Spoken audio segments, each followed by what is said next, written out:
Gecko. A flicker catches my eye. Something darts along a rail, small and green, 4 feet and a tail. Holding fast and firm, it suctions its way, lithe and limber, towards its prey. Deftly, it hides behind a picture on the wall, preferring dark shadow to being visible at all. Harmless enough, friendly even, it survives with the whip of its tongue, licking up mosquitoes and flies. Departures, Khartoum Airport. It's a short ride from house to airport, bags laden in the back of the battered Mercedes.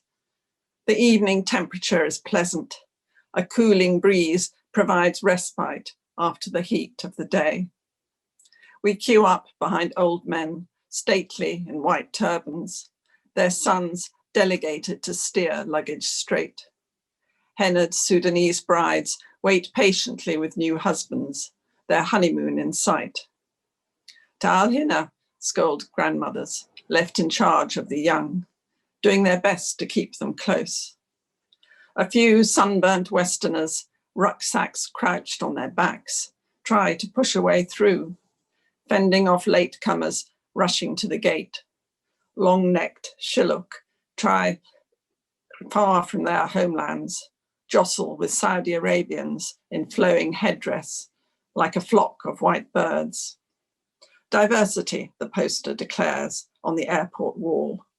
I feel overwhelmed by the sheer exuberance of it all. Haboob, dust storm. Sultry air pouts with the promise of an imminent storm. On the horizon, trees are rubbed out by billowing dust.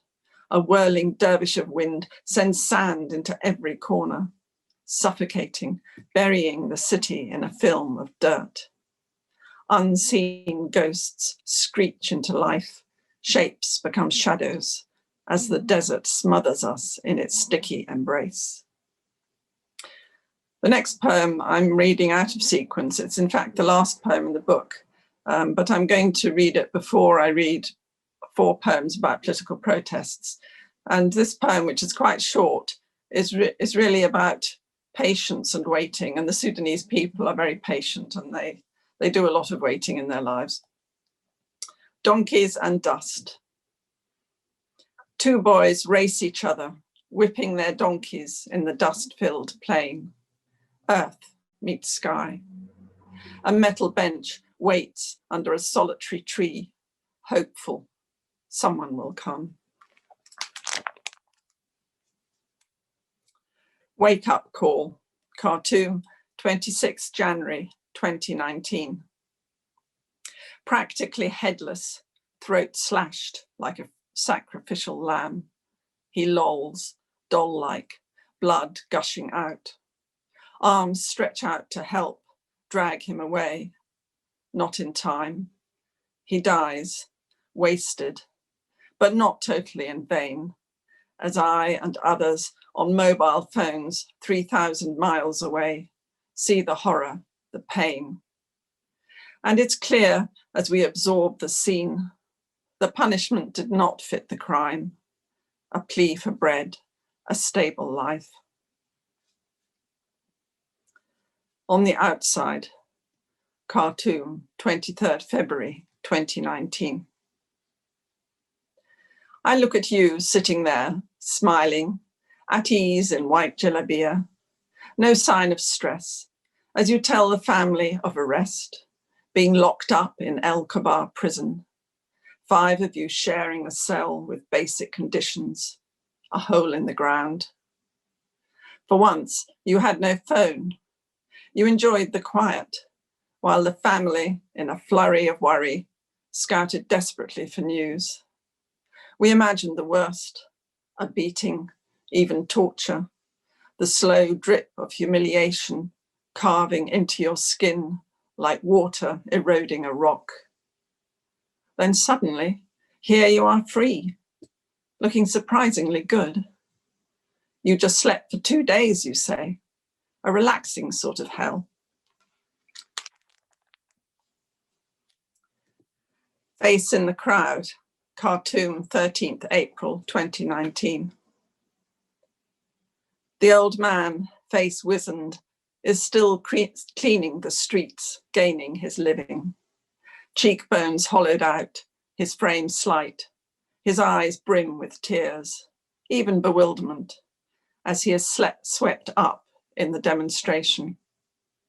Young men see his distress, rally round to give him strength. They hoist him high to ride above the people who hold such sway, their protest expressing the will of the nation. River of Protest, Khartoum, 23rd April 2019. Phones wave in the air, their torches gleaming like newly woken fireflies in a noisy mingling of sound and light. A band urges on the protesters, who have gathered for weeks in stifling heat without a break. Men, women, children, even soldiers stand as one, occupy the streets, lead the fight to reclaim their rights. People perched on top of trains arrive to huge acclaim, a fanfare of flags, banners, chanted song. On Friday, the river turns to white, as in a Mexican wave, the crowd bows down in prayer. And before I read my final poem of the evening, which is not in the book, it's an extra, I'd like to say thank you to a number of people. So firstly, thank you very much to Janice and Donald for publishing my book and taking so much care in doing that. I'm really pleased with it, and many people have said how much they like it, so thank you. I'd like to thank Tammy Yusuloff, Helen Ivory and Paul Stevenson for writing endorsements and for their inspiration through their poetry and teaching. I'd also like to thank Nell Nelson for her generous feedback on several of the poems over the last couple of years. I'd like to thank my family in Sudan, in UK and elsewhere for their love and support. And also my poetry friends, MA tutors and fellow MA students who've been a constant support throughout my poetry journey for the last 2 years at least. So this last poem I'm going to read, I wrote on my first visit to Sudan. I think it was my first poem about Sudan in the 1970s. So it's lasted a while, but hasn't really been brought out for scrutiny at all. But anyway, I think it's a nice one to end on. Khartoum Impressions. The light, the shade, the shadow are one in the hot midday sun. The donkey skitters, dust flies round the turbaned man. Bougainvillea flowers, crimson, lilac and white, are framed by the green and blue behind. Palms wave in a cool evening breeze as the sun sets in a glory of pink to orange, orange to red, purple glistening skywards to the depth of blue where the stars shine. Each one a promise of beauty never ending. Stars over a town, a large sprawling town, the city of Khartoum.